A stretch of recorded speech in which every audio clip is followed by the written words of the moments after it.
Hello everyone, and welcome to another episode of TD 101. In this episode, I will show you how to draw a triangle given the length of two sides and an angle. Stay tuned.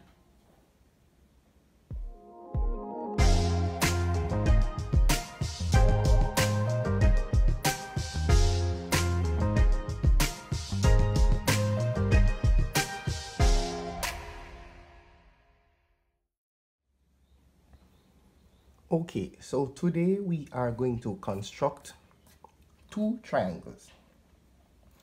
Let's start with the first one. So the measurements that are given for the first triangle are as follows. From the first point to the second point, which is point A to point B, is 70 millimeters. From point B to C on the triangle is 80 millimeters.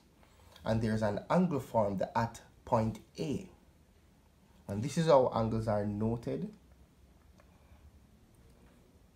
There are two ways that angles can be noted. You could just have the middle letter alone with the angle symbol, or you could have the other 2 points that form the angle. Let me demonstrate this by drawing. So let's start with the first line. I normally use the first line given as my baseline. So let's draw our construction line. And on this line, I am going to measure 70 millimeters rather. I'm going to put my first point. This point I will call A. Then I'll measure 70 millimeters to point B.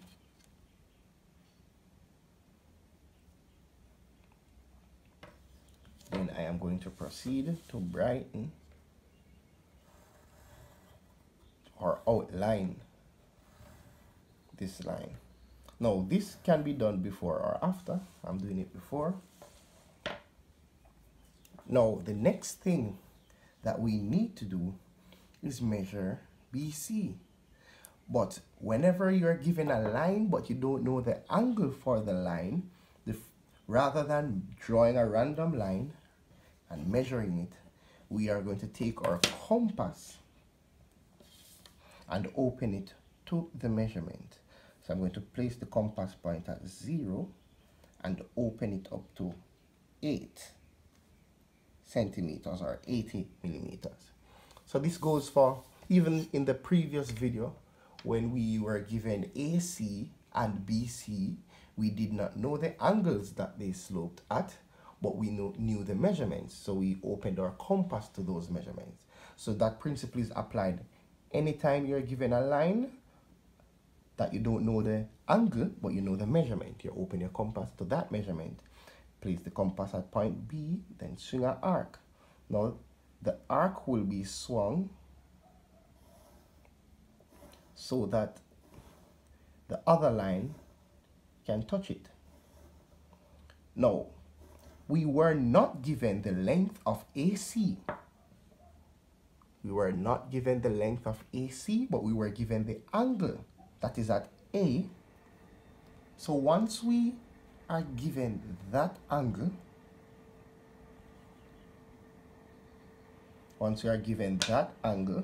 we can go ahead and construct the triangle or the angle at point A.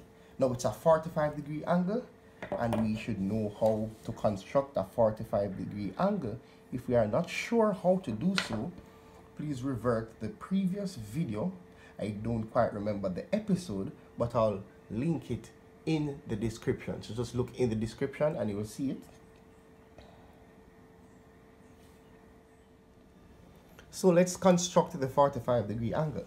At point A, we'll take our compass and we'll swing a semicircle, cutting 2 sides of the line.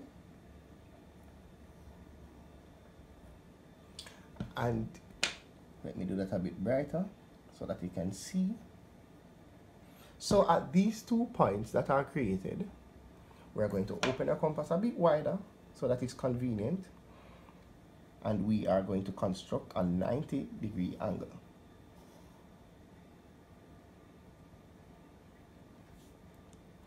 So I'm using the same radius from both points.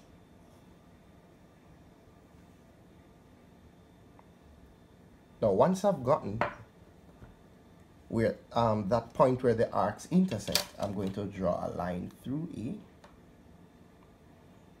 or from A rather, that will seek to pass through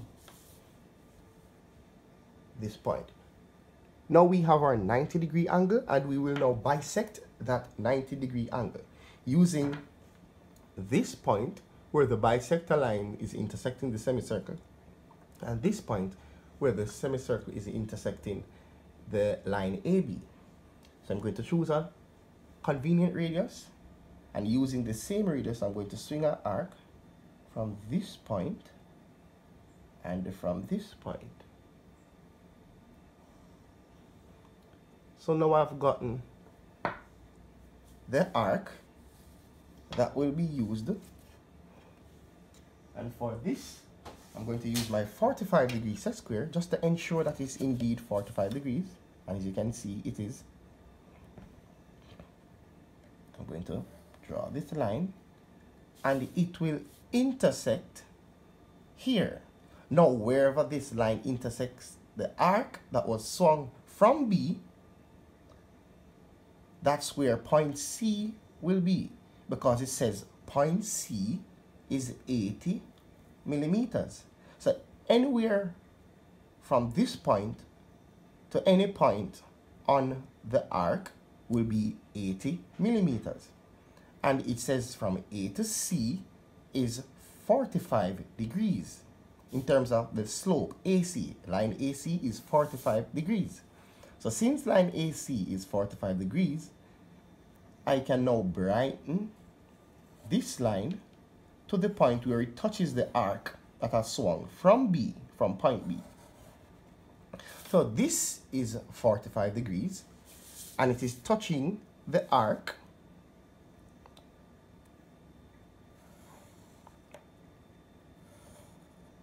and there you have it. From B to C is 80 millimeters, and I can measure it to prove it. 0.8, and this angle is 45 degrees, and I'm using the set square to prove it. But this is a 45-degree set square, and of course we measured AB to be 70. So we have drawn one of the triangles successfully. Now we are going to attempt the other one, and it says AB for this triangle is 80 millimeters. So we are going to establish point A, and from point A we are going to measure 80 millimeters to point B. So this is our point B.